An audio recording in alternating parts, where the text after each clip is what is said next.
Olá, acompanhe a partir de agora o TJSC na TV com exclusividade aqui na sua TVA. E hoje, Vitor Sabe entrevista o desembargador do Tribunal de Justiça do Rio Grande do Sul, José Antônio Daltoé César, que foi pioneiro em depoimento sem dano no Brasil e fala com a gente sobre esse assunto. Confira.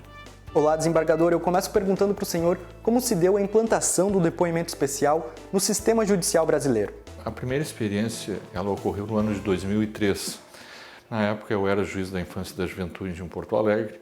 Já tinha passado por experiências negativas nessa prática no sistema de justiça quando eu estava no interior do estado.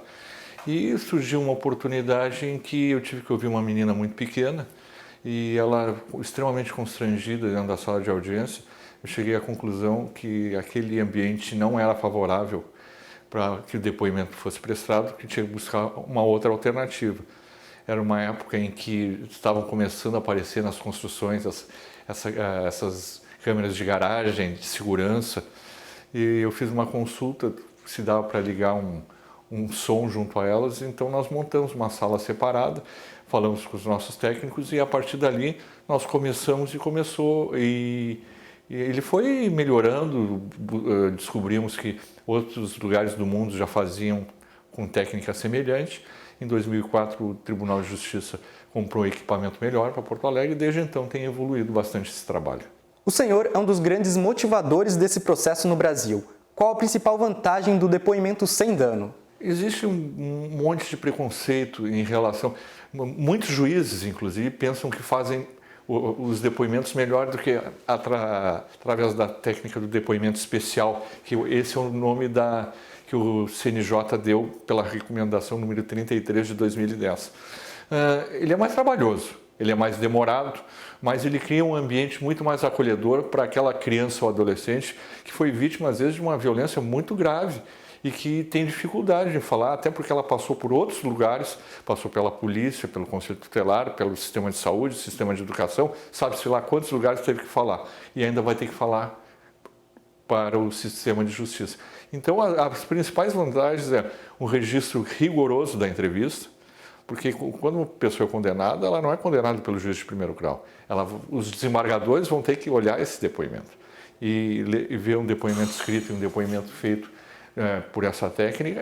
Eu atualmente sou desembargador, eu sei da diferença abissal.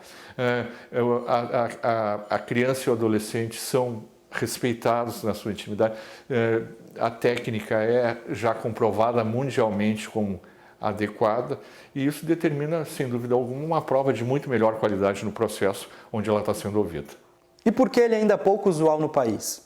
São vários motivos. Primeiro, um desconhecimento acadêmico, porque as próprias faculdades de Direito, de Psicologia, de Serviço Social, de Medicina, ignoram essa possibilidade, enquanto em outros países eles já estão ensinando isso, né? Então, falta conhecimento acadêmico. Há uma resistência, um preconceito de que isso venha a virar uma fábrica de condenações. E é um equívoco, as pessoas não viram que os depoimentos tradicionais e os depoimentos especiais, eles não têm muita diferença no nível de condenação.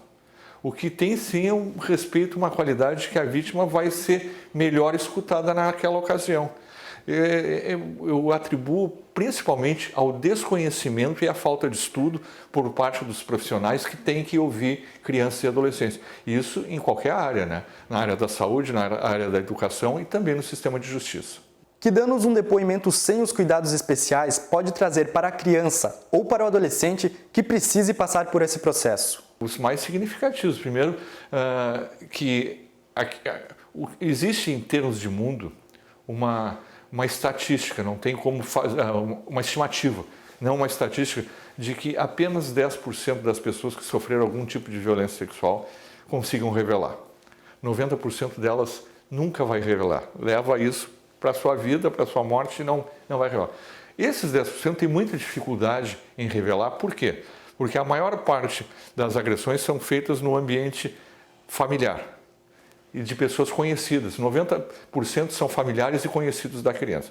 Isso cria dificuldade para ela. Então, por que ela não fala? Ela não quer prejudicar a pessoa, ela tem medo que não acreditem nela, ela está sendo ameaçada, várias razões. Quando ela supera, esses 10% superam, essa dificuldade de falar, a gente não ouvir ou a gente ouvir mal, é como puxar o tapete dessa pessoa. Eu acreditei que alguém ia me ouvir, ia acreditar no que eu falei e simplesmente não. Então, isso cria a dificuldade, a falta de responsabilização de quem praticou isso com ela. Ela pode ficar deprimida, ela pode ter vários fatores na vida adulta, inclusive no campo da sexualidade, se ela não for bem recebida naquela ocasião. A intenção desse tipo de depoimento é se aproximar o mais perto possível da verdade dos fatos ou manter a integridade do depoente? Não resta a menor dúvida que a principal intenção é zelar para que a criança e o adolescente tenham um ambiente adequado para falar a respeito dessa experiência que para ela foi negativa. Isso é muito recente em termos de mundo. Quem primeiro falou isso foi a Convenção dos Direitos da Criança, de 1989. Né? Nós estamos falando de 20 e poucos anos atrás. Depois a ONU, em 2005, numa Convenção Social número 20, ela falou que a criança tem o direito de ser protegida de sofrimentos durante o processo de justiça. E ela tem o direito de falar a respeito disso. O direito não pode ser uma coisa negativa. O direito sempre traz uma perspectiva positiva para essa pessoa. Então, o que se busca prioritariamente é garantir que esse direito seja exercido da melhor forma. Consequentemente, quanto mais isso ocorrer, vai aumentar a possibilidade de chegar à verdade real. Mas isso é consequência da garantia de que essa criança vai ser ouvida de forma adequada. Segundo uma pesquisa recente da Agência Brasil, o sul do país é a região que mais adota o método de depoimento especial. O senhor sabe diagnosticar o porquê dessa estatística? Eu conheço práticas, eu te digo assim, o Rio Grande do Sul atualmente tem 48 salas de depoimento. Deve passar para 72 até o final do ano, com possibilidade de videoconferência entre elas. Isso porque começou no Rio Grande do Sul, existe um trabalho de valorização. Mesmo assim, muitos juízes têm salas de depoimento, têm equipes qualificadas e não querem usar a sala. Né? Eles acham que fazem da forma tradicional, que quase nunca é adequada.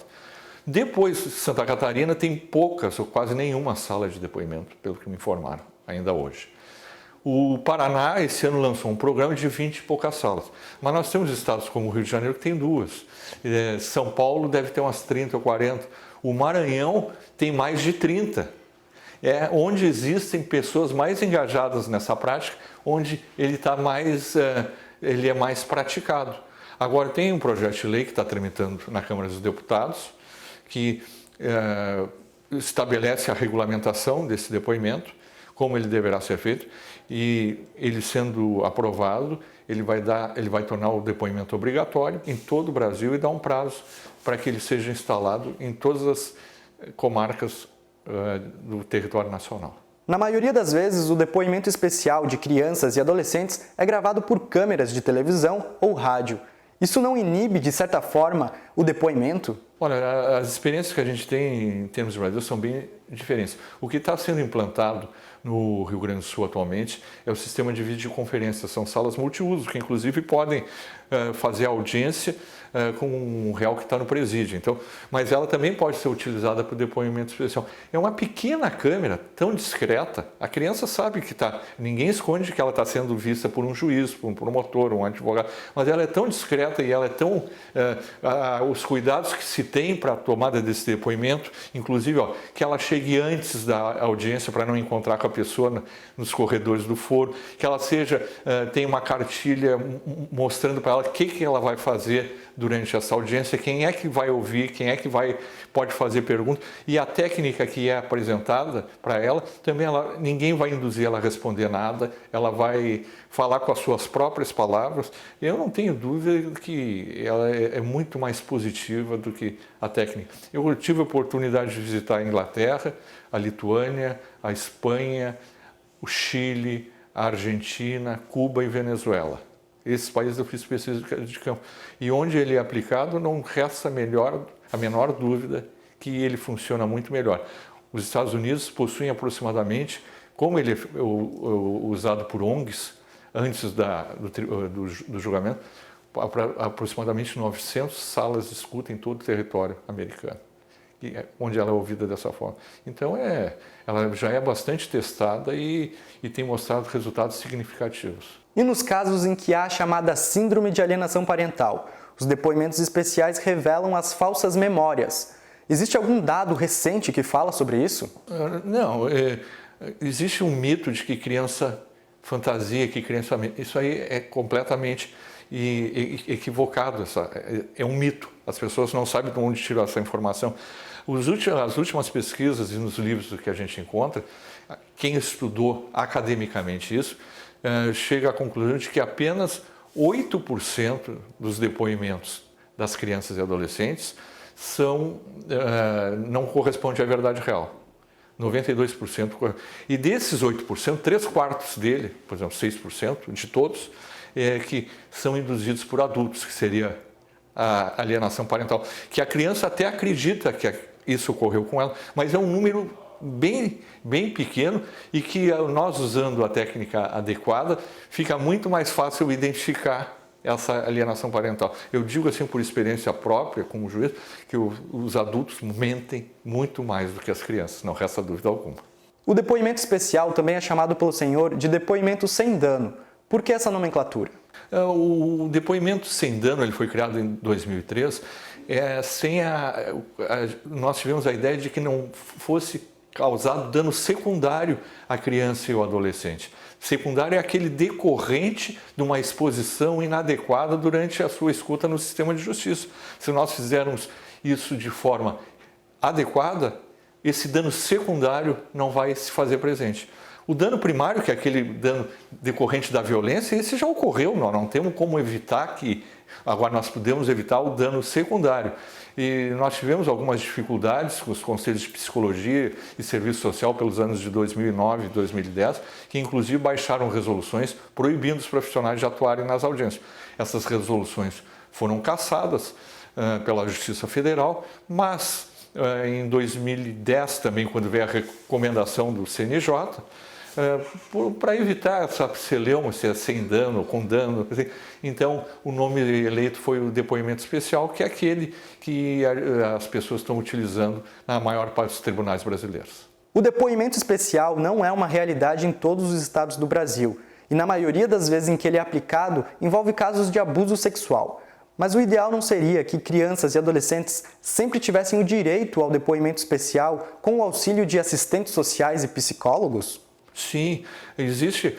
O ideal é que quando ela tivesse que prestar informações como esclarecer fatos que ocorreram, não precisa ser violência sexual, pode ser uma violência real, até num processo de família, que ela fosse ouvida de forma adequada. E é uma questão de tempo que isso se espalhe por todo o território nacional.